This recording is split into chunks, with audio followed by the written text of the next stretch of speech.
Til að sýna fram á hversu mikilvægt það er að geta unnið með tölur frá 1 upp í 10 með liprum og auðveldum hætti, þá ætlum við einfaldlega að byrja á byrjunar 1.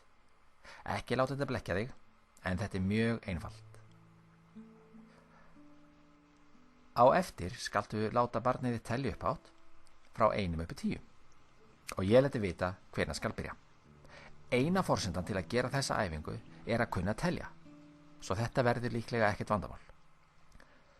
Það sem þú þarft að gera hins vegar er að fylgjast með flæðinu, hraðanum, tempóinu. Taktu eftir hvort að tempói sé jafnt og röddin eða raddblærinn svona lýsir öryggi. Teljið upp átt með tölunum sem birtast frá 1 upp í 10 og haldið áfram þangað til talningunni er lokið. Jafnvel þó að tölustafurinn hverfi, en reynið að telja með taktmerkinu sem heyrist. Ef barnið þitt er ekki með þig núna skaltu íta pásu og halda áfram þegar þeir eru komin tilbaka og tilbúin. Annars er núna komið að því.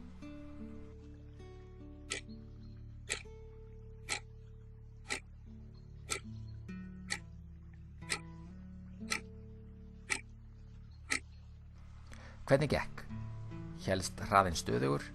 Það er merki að talningin sé nokkuð sjálfvirk og þarfnist ekki sérstakrar hugsunar eða heilabrota, sem er flott. Prófum núna aftur og í þetta sinn aftur á bak. Við byrjum á 10 og teljum niður í 1.